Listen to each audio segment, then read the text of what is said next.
Welcome to the desert, my lord. This tutorial will teach you the techniques you need to know in order to get your castle up and running. The first task is to find a suitable place to build. To scroll around the map, use the camera movement keys. The first thing you need to do in Crusader is find a suitable place to site your castle. Left-click on the manor house building. Then find a flat, empty piece of ground on the map. Move your mouse over the main screen until your keep appears. Once you are happy with the position, left-click to place your keep. Wood has automatically been transferred from your starting goods into your stockpile. The wood is now available for you to use in your construction. In addition to the manor house and the stockpile, you should see a campfire. Move the mouse pointer over it.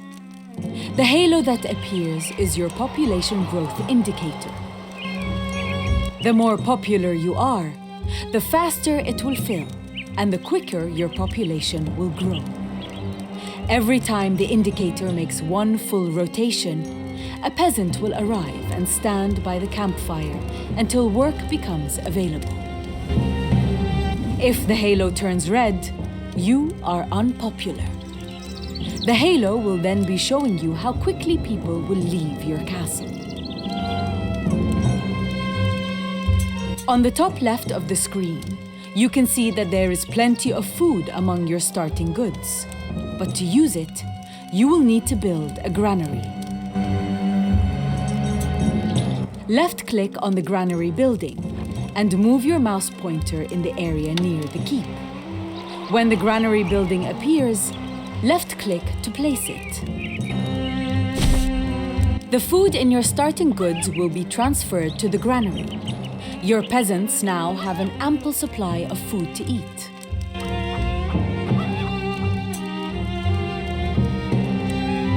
Right-click to exit the build mode. Then left-click on the granary you have just built to bring up the granary panel. This panel lets you see your food details and allows you to make changes to your rationing. On the right of this panel, there are 5 plates with varying amounts of food on them. These symbolize the different ration settings from no rations up to double rations. At the moment, rations are set to the default of full rations.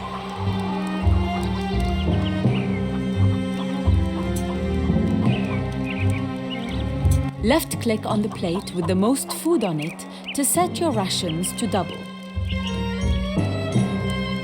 Due to your generous rationing, you are now gaining a big bonus to your popularity each month, and the popularity symbol has changed to a smiling face.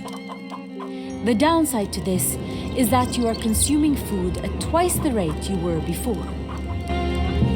You can now view the rate of consumption by watching the speed of the bar in the granary, or you simply see the units of food disappear from your granary on the map.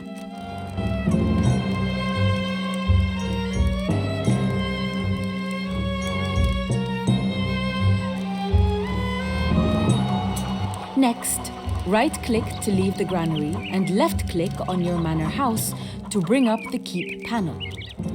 This panel lets you view your tax details and allows you to change your tax rate. You can set your taxes to anything from a generous bribe all the way up to a downright cruel tax.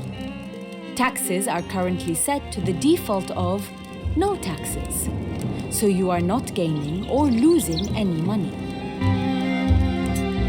Left-click on the right arrow until taxes are set to mean.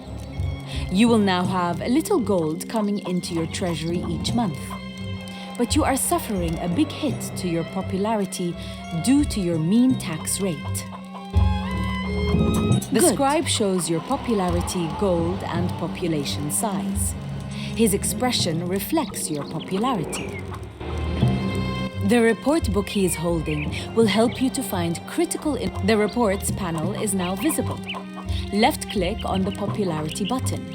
Here you see the effects of your actions on castle popularity for the coming month. Making changes to your tax rate and rationing are the two main ways of manipulating your popularity. With popularity over 50, people will come to the castle.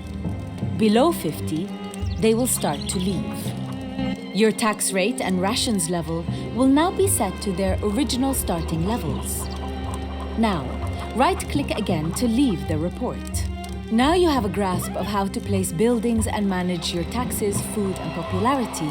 Let's take a look at how to expand your settlement further. Running along the bottom of the screen are 6 shields. These are the building category buttons, which change the type of buildings displayed on the building selection scroll above them.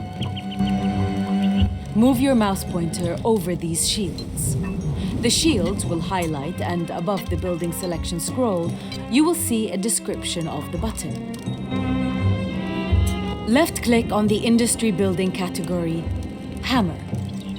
Click on the woodcutter's hut in the building selection scroll and build 4 woodcutter's huts close to the trees.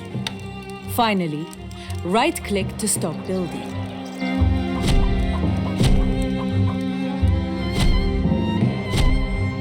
Good.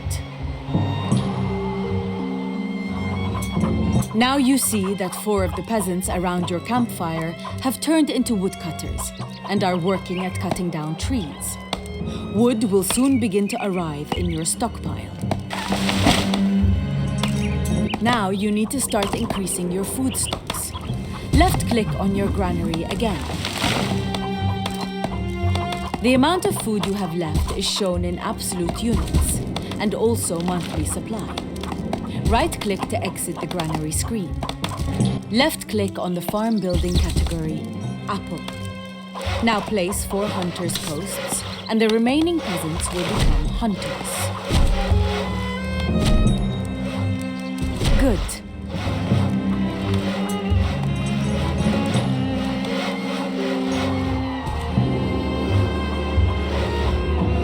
When the hunters have prepared their meat, they will place it in your granary. Aim to have at least enough food coming in to cover demand.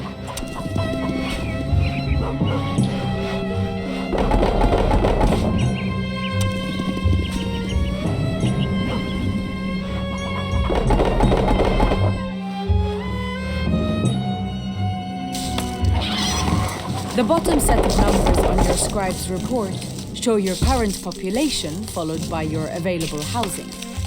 It is currently 8 out of 8, which means the housing inside your manor house is at full capacity.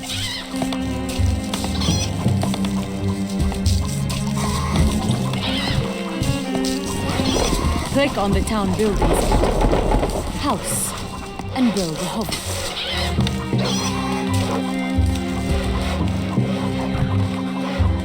Your available housing will increase and your population will begin growing again. Each hovel you build will hold up to 8 people. Your settlement is growing, but so of course are the number of mouths to feed. Let's learn a few additional interface controls that are useful when playing the game. To rotate the map, move the mouse pointer into the middle of the screen. Then press and hold the right mouse button. The camera interface icons will appear. Move the mouse pointer upwards onto the rotate icon.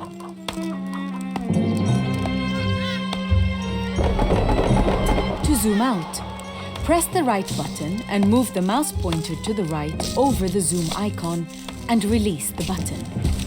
To zoom back in, repeat the process. Alternatively, use the mouse scroll wheel. To go full screen, press and hold the right button and move the mouse pointer to the left over the full screen icon and release. To go back to normal mode, repeat the process. To flatten the landscape, press the flatten key. Press the key again to bring the landscape back up.